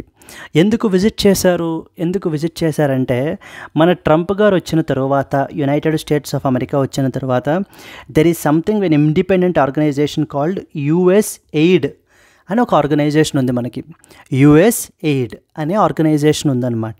ఈ ఆర్గనైజేషన్ ఏంటంటే మనకి అంటే ప్రపంచ దేశాల్లో మనకి ఏం ప్రొవైడ్ చేస్తూ ఉంటారంటే కనుక వీళ్ళు హ్యుమానిటేరియన్ అసిస్టెన్స్ అనేది ప్రొవైడ్ చేస్తుంటారు. ఈ హ్యుమానిటేరియన్ అసిస్టెన్స్ ప్రొవైడ్ చేయడంలో మనకంటే ఇప్పుడు ఎవరైనా మెడికల్ సప్లైస్ కావాలి అని అనుకుంటే వాళ్ళకి మెడిసిన్స్ సప్లై చేయడము, లేకపోతే డ్రింకింగ్ వాటర్ ఫెసిలిటీస్ ప్రొవైడ్ చేయడము, అక్కడ ఉండేటువంటి పిల్లలకి ఎడ్యుకేషన్ ప్రొవైడ్ చేయడము, ఇలా ఇలాంటి యాక్టివిటీస్, హ్యూమానిటేరియన్ యాక్టివిటీస్ అన్నీ కూడా యుఎస్ఎయిడ్ అనే ఆర్గనైజేషన్ తీసుకునేది ఇప్పటిదాకా. మొన్న ట్రంప్ వచ్చిన తరువాతన మనకేంటంటే ఈ యుఎస్ఎయిడ్ అనేటువంటి ఆర్గనైజేషన్ యొక్క ఫండ్స్ని ఫ్రీజ్ చేసేసారు. అండ్ అరౌండ్ 10,000 మెంబర్స్ స్టాఫ్ ఉండేటువంటి వాళ్ళు హార్డ్లీ 300 మెంబర్స్కి వెళ్ళని రెడ్యూస్ చేసేయబడడం జరిగింది. అంటే America feels that this is completely waste of money. So ఇలా మనం ఏమీ చేయాల్సినటువంటి అవసరం ఏమీ లేదు. అమెరికాకి అన్నెసెసరీగా బర్డెన్ ఇది. అమెరికన్ ట్యాక్స్ పేయర్స్ యొక్క మనీని ఈ విధంగా ఖర్చు పెట్టడం అనేటువంటిది కరెక్ట్ కాదు. కాబట్టి let us ban this, freeze this useless organisation అంటూ మనకి ఏంటంటే ట్రంప్ దీనిని మనకి బ్యాన్ చేసేసారండి. యుఎస్ఎయిడ్ని ఫ్రీజ్ చేసేయటం వల్ల మనకి యుఎస్ఎయిడ్ వల్ల ఇక్కడ కాక్స్ బాజార్లో ఉన్నటువంటి రోహింగ్యా రెఫ్యూజీస్ ఉన్నారు కదా, ఈ రోహింగ్యా రెఫ్యూజీస్ చాలా బెనిఫిట్ పొందారు. అంటే వాళ్ళకి కావాల్సినటువంటి essential food items, so the basic assistance అది కూడా మనకి ఈ యుఎస్ఎయిడ్ వాళ్ళు ప్రొవైడ్ చేయబడడం జరిగింది. ఎప్పుడైతే ట్రంప్ వచ్చి యుఎస్ఎయిడ్ని మనకి ఏంటంటే కనుక బ్లాక్ చేసేసాడో దెన్ ఇమీడియట్లీ ఇక్కడ ఉండేటువంటి రోహింగ్యా రెఫ్యూజీస్ సఫర్ అయిపోయారు విపరీతంగాను. అందుకని వాళ్ళ యొక్క సఫరింగ్స్ని కొంచెం దృష్టిలో పెట్టుకుని మన యునైటెడ్ నేషన్స్ సెక్రటరీ జనరల్ రీసెంట్గా ఈ యొక్క కాక్స్ బాజార్ మనకి విజిట్ చేశారు. విజిట్ చేసి ప్రపంచ దేశాలందరికీ కూడా, అంటే వాళ్ళందరినీ ఈ దృష్టిని తీసుకురావడానికి, ఈ ఇష్యూని హైలైట్ చేయడం గురించి, వీళ్ళ యొక్క సఫరింగ్స్ని హైలైట్ చేయడం గురించి ఫండింగ్ అనేది ప్రొవైడ్ చెయ్యమని ఇతర ఆర్గనైజేషన్స్ నుంచి మనకి ఏంటి అని అంటే కనుక ఇన్విటేషన్ మనకి ఇచ్చారండి. అందుకని ఈ కాక్స్ బాజార్ రీసెంట్గా మనకి న్యూస్లో ఉంది. ఇలాంటివి మనకి ఎగ్జామ్ పర్స్పెక్టివ్లో చాలా ఇంపార్టెంట్ అవుతాయి. సో ఇక్కడ మనం 2 ఇంపార్టెంట్ థింగ్స్ చూసాము. ఒకటి వచ్చేసి Alcatraz prison which is in the United States of America, and రెండోది వచ్చేసి Cox's Bazar which is in the Bangladesh where you have the Rohingya refugees. And third important thing that we covered is USAID అనేటువంటి organisation. USAID already చెప్పాను కదా, ఇది ఒక independent agency. వీళ్ళు ప్రపంచ దేశాల్లో హ్యూమానిటేరియన్ అసిస్టెన్స్ ప్రొవైడ్ చేస్తారు. అంటే కావాల్సిన మెడికల్ సప్లైస్ అది కూడా అందజేస్తూ ఉంటారు. ఇప్పుడు మన ట్రంప్ వచ్చిన తర్వాత ఈ యుఎస్ఎయిడ్ని కంప్లీట్గా మనకి ఫ్రీజ్ చేసేసాడు. ఫ్రీజ్ చేసేయడం వలన చాలా దేశాలు విలవిలలాడిపోతున్నాయి అన్నమాట. ఆఫ్రికన్ కంట్రీస్ ఇవన్నీ కూడా మనకి విలవిలలాడిపోతున్నాయండి. This is the third important thing that you are expected to know about. Coming to the first thing only, మనకి ఏంటంటే యునైటెడ్ స్టేట్స్ ఆఫ్ అమెరికా రీసెంట్గా కొన్ని కంట్రీస్ తోటి అగ్రిమెంట్స్ కూడా మనకి సైన్ చేసుకుంటున్నారు. ఫర్ ఎగ్జాంపుల్ ఎల్ సాల్వడార్ తోటి, నెక్స్ట్ వచ్చేసి గౌటెమాలా తోటి, ఇలా కొన్ని ఇంపార్టెంట్ కంట్రీస్ తోటి మనకి ఏంటంటే అగ్రిమెంట్ అనేది చేసుకుని ఇక్కడ ఉండేటువంటి ప్రిజనర్స్ని వీళ్ళందరినీ కూడా ఆయా దేశాలకి మనకి ఏంటంటే పంపించి అక్కడ ప్రెజెన్స్లో మనకి వాళ్ళని ఉంచడం జరుగుతుందండి. So this is what is the whole issue is all about. Now let us read some important points. US President Donald Trump announced the plans to reopen the Alcatraz prison to detain violent and ruthless offenders, thereby marking a symbolic and controversial shift in that of the federal incarceration policy. ఏంటి అసలు ఈ Alcatraz and prison అనేటువంటిది మనకి ఏంటి అని అంటే కనుక it is located in the San Francisco bay దగ్గర ఉంది మనకి. దీనిని మనకి అరౌండ్ 1960స్లో మెయింటెనెన్స్ కాస్ట్ అవి కూడా చాలా ఎక్కువైపోతున్నాయని చెప్పేసి మనకి దీన్ని క్లోజ్ చేయబడడం జరిగింది. అండ్ దానికి సంబంధించి ట్రంప్ ఇప్పుడు రీసెంట్గా directed the officials to please rebuild and expand the facility. America's most ruthless and violent అఫెండర్స్ని ఇక్కడ ప్లేస్ చేయడం గురించి మనకైతే డెసిషన్ అనేటువంటిది తీసుకోబడడం జరిగిందండి. అండ్ ఇక్కడ ఇంకొకటి ఏంటంటే other important executive orders. United States of America మరికొన్ని విషయాల్లో కూడా న్యూస్లో ఉంది. For example end to birth right citizenship. So ఈ రీసెంట్గా మనకి సిటిజన్షిప్లో కొంత ఇంపార్టెంట్ థింగ్ అయితే మనకి చేంజ్ అయితే మనకి తీసుకుని వచ్చారు. ఇట్ ఏంటంటే కనుక it targets the children Born to non citizens on the US soil. So జనరల్గా యుఎస్ సాయిల్ మీదన మనకైతే కనుక బోర్న్ అయితే కనుక అంటే by birth on the American soil మనకి సిటిజన్షిప్ అనేది కన్ఫర్ చేస్తున్నారు, irrespective of the parents nationality. వాళ్ళ యొక్క పేరెంట్స్ ఏ నేషన్ అనేటువంటిది అనవసరం, అమెరికన్ సాయిల్ మీదన మనకి బోర్న్ అయ్యారా లేదా, అయితే వాళ్ళకి అమెరికన్ సిటిజన్షిప్ అనేది ఇచ్చేవారు ఇప్పటిదాకా. బట్ ఇప్పుడు ట్రంప్ మనకి రీసెంట్గా కొత్త డెసిషన్ తీసుకుని సో నో మోర్ మనకి ఏంటి అని అంటే non citizens to US soil మీదన నాన్ సిటిజన్స్ యొక్క బేబీస్ బోర్న్ అయినప్పుడు ఆటోమేటిక్గా వాళ్ళకి ఏమీ సిటిజన్షిప్ అనేది రాదు, అమెరికన్ సిటిజన్షిప్ అనేది రాదు. ఎందుకని? Mainly this decision was taken to curb the birth tourism. అంటే చాలామంది వాళ్ళు ఏంటి అని అంటే కనుక అమెరికన్ సిటిజన్షిప్ గురించి డెలివరీస్ అనేటువంటివి అక్కడ ప్లాన్ చేసుకునే విధంగా మనకైతే కనుక చేసుకుంటూ ఉన్నారండి. దానిని కంట్రోల్ చేయడం గురించి, ఆ బర్త్ టూరిజంని కంట్రోల్ చేయడం గురించి మనకి ఏం చేశారు అని అంటే నాన్ సిటిజన్స్కి మనకి యుఎస్ సిటిజన్షిప్ అనేది just by birth on the US soil will not confer the citizenship automatically. This is one decision that is taken. And another important decision ఏంటంటే ప్యారిస్ అగ్రిమెంట్ నుంచి మనకి ట్రంప్ విత్డ్రా అయిపోతున్నట్టుగా వాళ్ళకి మనకి ఏంటి అని అంటే కనుక ఇది కూడా మనకి సైన్ చేసుకోబడడం జరిగింది. ప్యారిస్ అగ్రిమెంట్ అనేది దేనికి సంబంధించిందండి? UNFCCCకి సంబంధించింది. ఈ రోజున మీరు చూస్తే ప్రపంచ దేశాలన్నీ కూడా దేనివల్ల సఫర్ అవుతున్నాయి? మెయిన్గా CC అంటే క్లైమేట్ చేంజ్ వల్ల మనకి సఫర్ అవుతున్నాయి. చిన్న చిన్న దీవులు అంటే for example small island countries ఉంటాయి కదా, అవి ఇంకా ఎక్కువ సఫర్ అవుతున్నాయి అన్నమాట ఈ క్లైమేట్ చేంజ్ వల్ల. అంటే ఏం జరుగుతుందంటే క్లైమేట్ చేంజ్ వల్ల టెంపరేచర్స్, గ్లోబల్ టెంపరేచర్స్ అవి పెరిగిపోవడం, ఇవి పెరిగిపోతూ మనకి ఏంటి అని అంటే కనుక సీ ఐస్ అది కూడా మెల్ట్ అయిపోవడం, వాటర్ లెవెల్స్ అవి పెరిగిపోవడం, ఆ యొక్క ఓషన్స్ దగ్గర మనకి ఏంటి అని అంటే కనుక ఆ వాటిని ఆనుకుని ఉన్నటువంటి దీవులన్నీ కూడా మునిగిపోవడం, ఇవన్నీ జరుగుతున్నాయి అన్నమాట. అందుకని ప్రపంచ దేశాలన్నీ కూడా ఈ యొక్క గ్లోబల్ టెంపరేచర్స్ని మనం రిస్ట్రిక్ట్ చేయాలి అంటూ ప్యారిస్ అగ్రిమెంట్ అని ఒక హిస్టారిక్ అగ్రిమెంట్ చేసుకున్నారు. దాని నుంచి ట్రంప్ మనకి విత్డ్రా అయిపోవడం జరిగింది. చాలా సిగ్నిఫికెంట్. ఎందుకంటే ఇప్పుడు USA అసలు గ్లోబల్ ఎమిషన్స్ చేయట్లేదు అనుకోండి, దెన్ మనకేం పర్వాలేదు.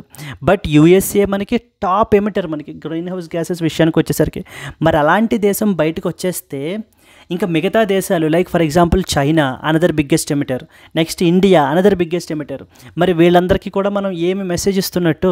So that is where this is important. So it undermines global climate action financing and impact the climate efforts in developing countries including that of India. This is second important decision that is taken by the Trump. Third important మనకి ఏంటంటే world health organisation నుంచి బయటకు వచ్చేయటం. So Trump మనకి ఏంటంటే కనుక world health ఆర్గనైజేషన్ని కూడా criticise చేస్తూ COVID-19 సిచ్యువేషన్ని ప్రాపర్గా హ్యాండిల్ చేయలేదు అని చెప్పేసి, బయాస్డ్గా హ్యాండిల్ చేసింది అని వరల్డ్ హెల్త్ ఆర్గనైజేషన్ని క్రిటిసైజ్ చేస్తూ, అండ్ అలాగనే USA మీద విపరీతంగా బర్డెన్ అనేటువంటిది ప్లేస్ చేస్తూ, అంటే USA మనకి around 20% of the WHO funding మనకి ఏంటంటే USA ప్రొవైడ్ చేస్తుంది. సో అందుకని చెప్పేసి మనకి ఏంటంటే ట్రంప్ దీని నుంచి కూడా ఎగ్జిట్ అయిపోవడం జరిగింది. అదే రాసాం చూడండి. Based on allegations of bias and miss handling of the COVID-19 pandemic, Trump withdrawn, USA withdrawn from that of the WHO. So withdrawal affects the global health funding and as well as that of the coordination. అంతే కదా, ఇప్పుడే అనుకున్నాం 20% of the funding మనకి WHOకి USA provide చేస్తుంది. మరి అలాంటి దేశం మనకి బయటకు వచ్చేస్తే ఖచ్చితంగా ఇలాంటి ఇంపార్టెంట్ ఇంటర్నేషనల్ ఆర్గనైజేషన్ మీదన ఇంపాక్ట్ అనేటువంటిదే ఖచ్చితంగా మనకైతే కనుక పడుతుంది అని చాలామంది ఎక్స్పర్ట్స్ మనకి అంటున్నారండి. So that is where this article is all about. ఇక్కడ మనం ప్యారిస్ అగ్రిమెంట్ అంటే ఏంటి, UNFCCC అంటే ఏంటో రాసాము. నెక్స్ట్ US WHO విత్డ్రాల్ వల్ల ఇంపాక్ట్ అనేటువంటిది ఏంటి అనేది మెన్షన్ చేసాం. ఇక్కడ అదే రాసాం. USA funding made up to about 20% of the WHO's budget.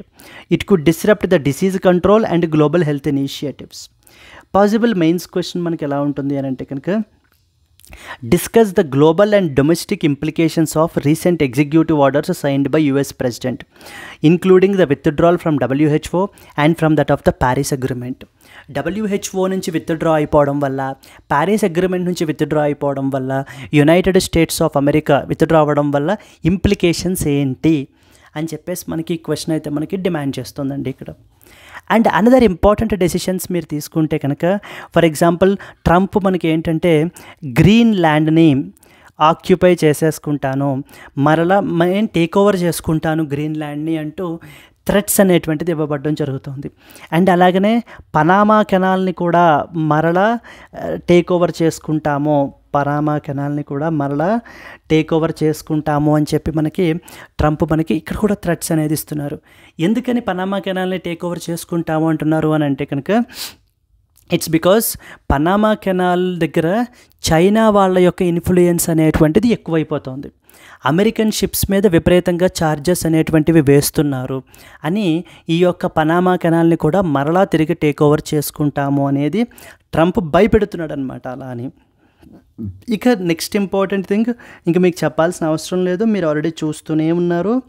Tariff wars అనేటువంటివి మనకి జరుగుతున్నాయి.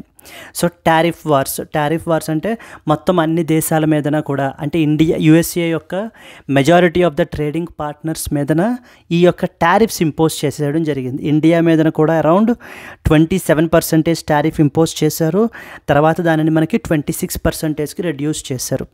ఇలా దేశాలన్నిటి మీద టారిఫ్స్ అంటే ట్యాక్సెస్ అనేటువంటిది ఇంపోజ్ చేయబడడం జరిగింది అనే విషయం మీరు ఆల్రెడీ వినే ఉంటారు.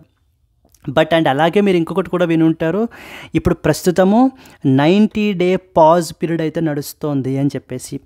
90 డే పాజ్ పీరియడ్ ఎందుకంటే దేశాలన్నీ కూడా అమెరికాని రిక్వెస్ట్ చేసాయి, వద్దు మా మీద ఇలాంటి టారిఫ్స్ విధించొద్దు, మేము మీతో నెగోషియేట్ అవుతాము అని చెప్పేసి అన్నములాన ట్రంప్ ఏం చేశారంటే సరే ఒక పని చేస్తాను, 90 రోజుల పాటు ఎటువంటి టారిఫ్స్ విధించను, కాబట్టి లెటెస్ నెగోషియేట్ అని చెప్పేసి మనకి ట్రంప్ చెప్పడం జరిగిందండి. ఈ 90 డే పాజ్ అనేటువంటిది మనకైతే కనుక విధించారనమాట. ఇండియా కూడా ఎవరితోటి నెగోషియేట్ అవుతుంది? యుఎస్ఏ తోటి నెగోషియేట్ అవుతుంది. మనము BTA అనే ఒక అగ్రిమెంట్ సైన్ చేసుకుంటున్నాము, బైలాటరల్ ట్రేడ్ అగ్రిమెంట్ అని చెప్పేసి మనం ఏంటి అంటే కనుక నెగోషియేట్ చేసుకోవడం అయితే కనుక జరుగుతుంది. This is another important thing that you are expected to know. అంటే ఇక్కడ ఓవరాల్గా మనకి ఏం తెలియాల్సినటువంటి విషయం ఉంది అని అంటే కనుక మనకి యునైటెడ్ స్టేట్స్ ఆఫ్ అమెరికా ఏమేమి ఇంపార్టెంట్ డెసిషన్స్ తీసుకుంది అనేటువంటివన్నీ కూడా మనము ఇక్కడ కవర్ చేసామండి. ఒక పక్కన ఆల్కాట్రాజ్ ప్రెజన్ గురించి మనం ఏంటి అంటే చూడడం జరిగింది. నెక్స్ట్ వచ్చేసి కాక్స్ బాజర్ బంగ్లాదేశ్లో ఉన్న పరిస్థితి ఏంటో చూసాం మనము. దెన్ నెక్స్ట్ యుఎస్ ఎయిడ్ అంటే ఏంటో చూసాము. ట్రంప్ ఇంకా అదర్ ఎగ్జిక్యూటివ్ డెసిషన్స్ ఇంకేమేమి తీసుకున్నారు, లైక్ WHO నుంచి బయటకు వచ్చేయడము. నెక్స్ట్ వచ్చేసి మనకి ఏంటంటే ప్యారిస్ అగ్రిమెంట్ నుంచి బయటికి రావడము, పనామా కెనాల్ గురించి, దెన్ గ్రీన్లాండ్ గురించి, ఇవన్నీ కూడా లాస్ట్ కపుల్ ఆఫ్ మంత్స్ నుంచి అంటే జనవరి నుంచి ఇప్పటివరకు న్యూస్లో ఉంటున్నటువంటి కొన్ని important decisions that you are expected to know about. Let us move on to that of the next important article అండి.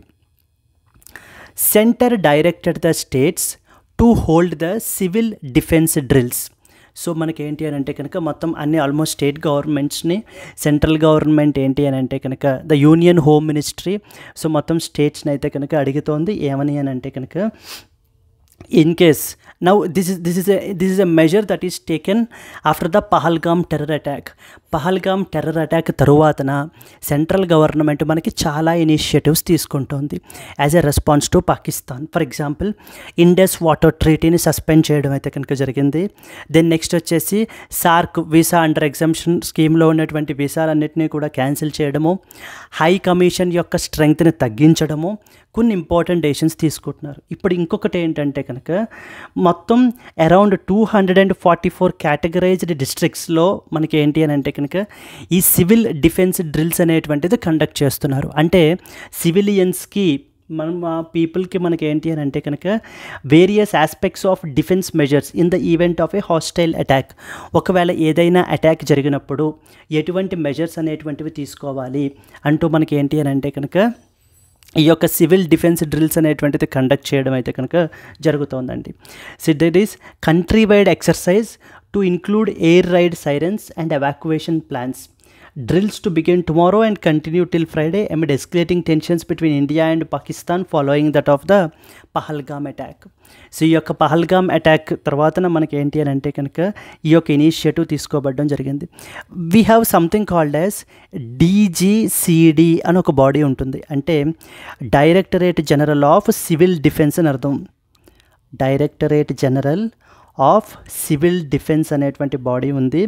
ఈ బాడీ మనకి ఏం చేస్తుంది అని అంటే కనుక మొత్తం అన్ని చీఫ్ సెక్రటరీస్కి మొత్తం ఏంటి అని అంటే కనుక రాయడం జరిగిందండి. ఏమని?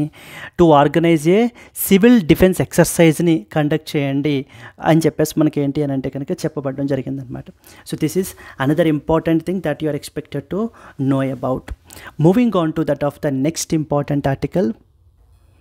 Yes, and moving on to the next article, redrawing the not so pretty energy footprint of artificial intelligence అంటూ మనకి ఆర్టికల్ పబ్లిష్ అయింది.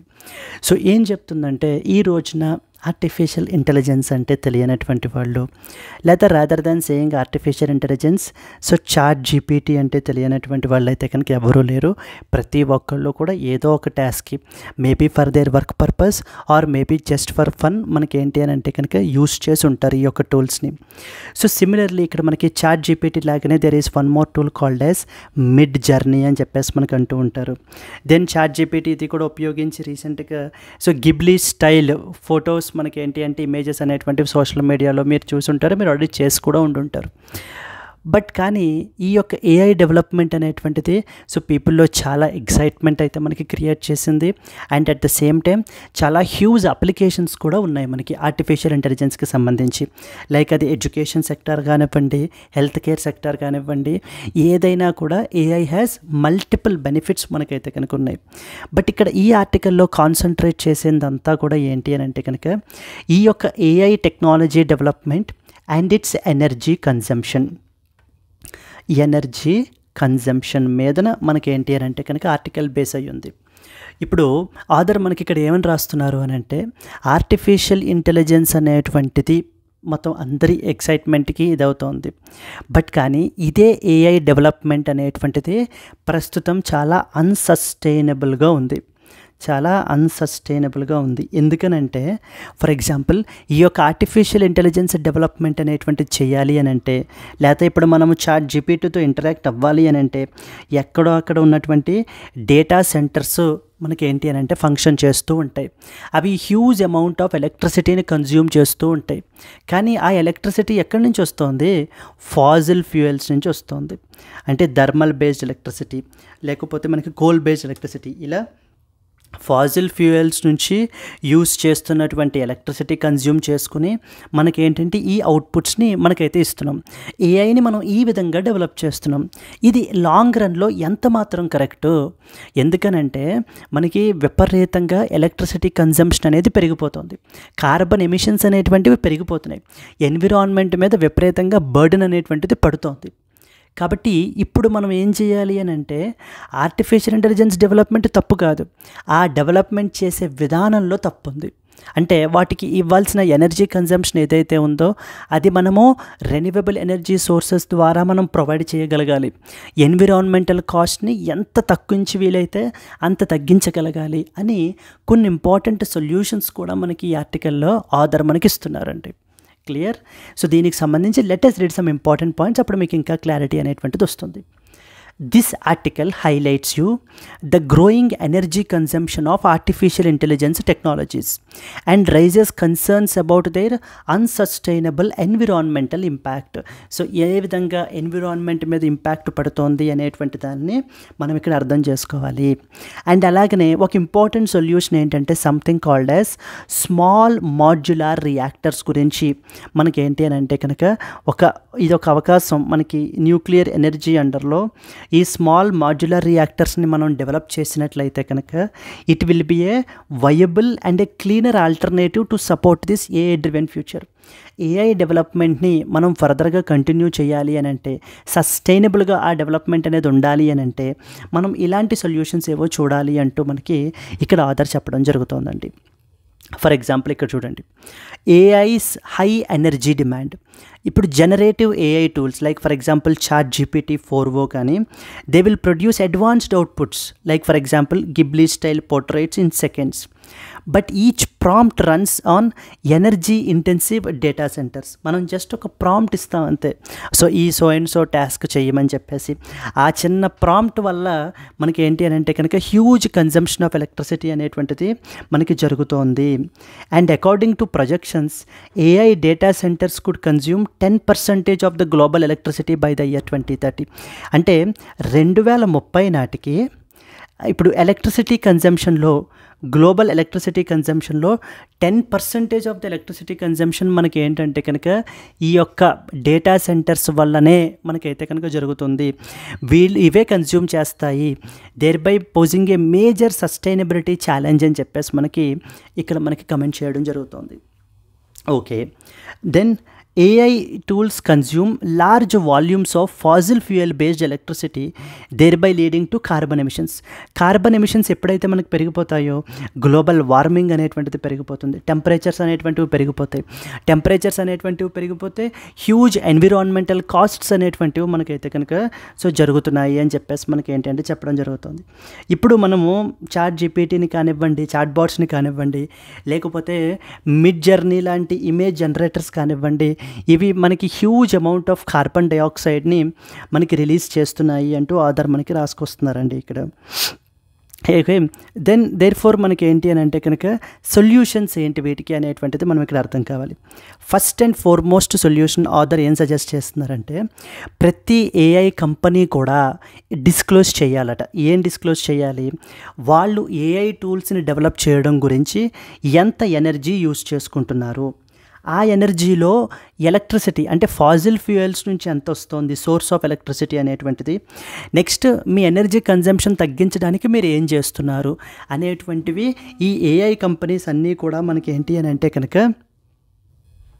చెయ్యాలి అని చెప్పి మనకి చెప్పడం జరుగుతుంది. So that this will create pressure for companies to innovate and adapt the sustainable AI development models. అంటే వాళ్ళు ఎంత ఎనర్జీని కన్స్యూమ్ చేస్తున్నారు, ఆ యొక్క ఎనర్జీ మనకి ఏంటి అని అంటే కనుక ఏ సోర్స్ నుంచి వస్తుంది, whether renewable or the fossil fuel based.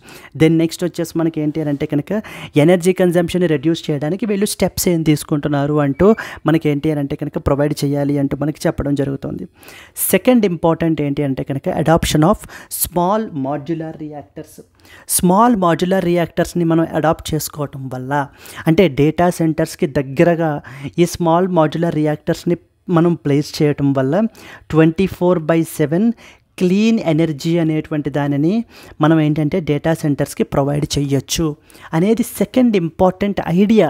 So that is given by that of the author. ఇక్కడ అదే రాశారు చూడండి, it will provide 24/7 clean zero carbon energy which is unlike the solar or wind which depend upon the weather. అంటే ఇప్పుడు solar plants కన్నా లేకపోతే wind based wind mills కన్నా కూడా మనకి ఈ స్మాల్ మాడ్యులర్ రియాక్టర్స్ అంటే న్యూక్లియర్ ఎనర్జీని ఇది చేసుకుంటే కనుక మనకి ఖచ్చితంగా కావాల్సినటువంటి ఎనర్జీ, క్లీన్ ఎనర్జీ అనేది మనం ప్రొవైడ్ చేయొచ్చు.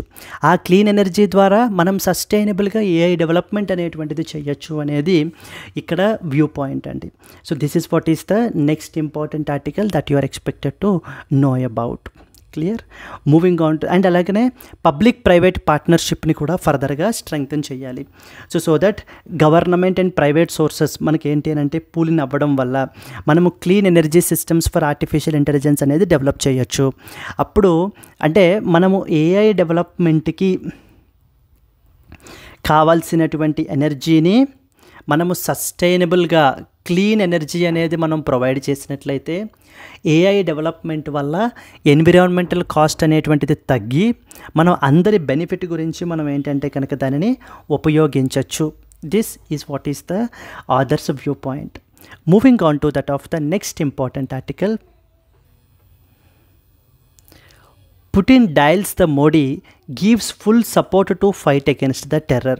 సో రీసెంట్గా పహల్గామ్ టెర్రర్ అటాక్ తరువాతన మనకి చాలామంది కంట్రీస్ యొక్క ప్రెసిడెంట్స్ హెడ్స్ మనకైతే కనుక కాల్ చేసి so they are saying that definitely we're with you and let us fight against the terrorism అంటూ మనకి ఏంటి అని అంటే చెప్పబడడం జరుగుతుంది. రీసెంట్గా మనకి జపాన్ నుంచి కూడా మనకి ఏంటి అని అంటే ఇక్కడికి చెప్పడం జరిగింది. ఇప్పుడు రష్యా యొక్క president our all weather friend మనకి ఏంటి అని అంటే కనుక రష్యన్ ప్రెసిడెంట్ వ్లాడిమిర్ పుటిన్ కూడా మనకి ఏంటి అని అంటే మాట్లాడుతూ we give full support to India to fight against the terrorism. So it is never ever allowed అంటూ మనకి ఏంటి అని అంటే చెప్పబడడం జరుగుతుంది. So that the leaders emphasised the strategic nature of ties between Russia and as well as India Russia చాలా very good partners అండి మనము. అంటే despite the Russia Ukraine war మనకి ఏంటి అని అంటే కనుక వీటికే balanced stand with respect to that of the Russia. So here if you see, Russian President Putin spoke with Prime Minister Narendra Modi to condemn the recent terror attack in Pahalgam and expressed the full support to the India's fight against terrorism. So moving to the next important one. So the president condemned the heinous terror attack in Pahalgam as barbaric and expressed the deep condolences for that of the victims మనకైతే చెప్పబడడం జరిగిందండి. So he says that we are with India and let us fight together against the terrorism. And ఎవరైతే supporters of terrorism ఉన్నారో we have to punish them. So very స్ట్రింజెంట్గా మనం అయితే కనుక punish చేయాలి అంటూ మనకి ఏంటి అని అంటే కనుక సో చెప్పబడడం జరిగిందండి.